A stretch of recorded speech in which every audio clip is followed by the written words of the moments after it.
आगे बढ़ते हैं। देश में बाढ़ और बारिश का कहर जारी है और अब इसका कहर सबसे ज्यादा गुजरात में देखने को मिल रहा है। गुजरात के नए मुख्यमंत्री भूपेंद्र पटेल ने बाढ़ और बारिश को लेकर चीफ सेक्रेटरी के साथ बैठक की और बाढ़ के हालात का जायजा लिया। गुजरात के राजकोट और जामनगर में भारी बारिश के चलते बुरा हाल है। जामनगर में अब तक 35 गांव से संपर्क नहीं हो पाया है। वहीं जल भराव की वजह से गांव में रहने वाले लोग सबसे ज्यादा परेशान हैं।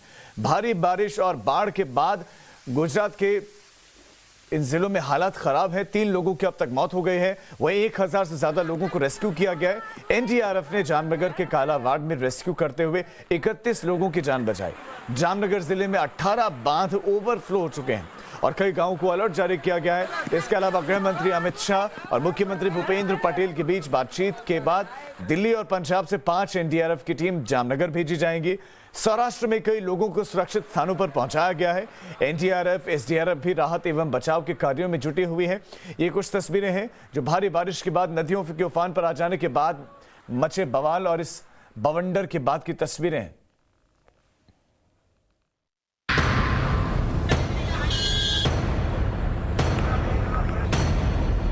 गुजरात के सौराष्ट्र इलाके में बादल आफत बनकर बरसे हैं।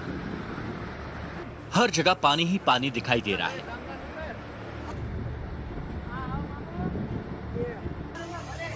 कारें बह गई हैं, सड़कें लबालब हैं, जिससे लोगों को दिक्कतों का सामना करना पड़ रहा है।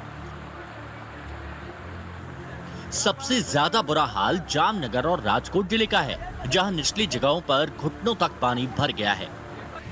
दूर दराज के कई इलाकों में लोग बचने के लिए छत पर आ गए हैं।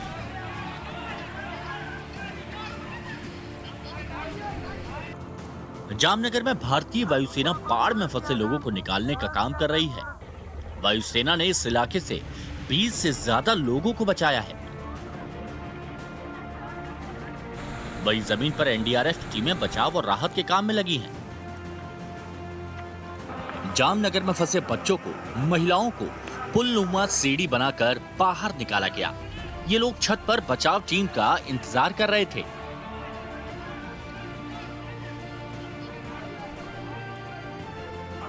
इस इलाके की नदियां उफान पर हैं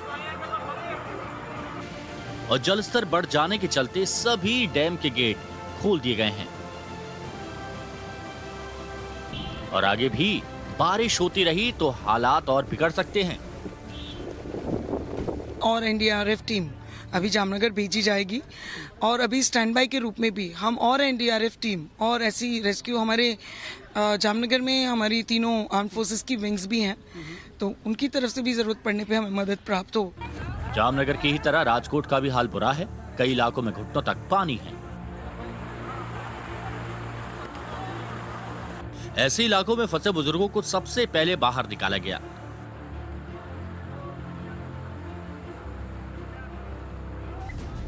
राजकोट जिले में एक कार बह गई जिसमें कारोबारी और उसका ड्राइवर सवार थे।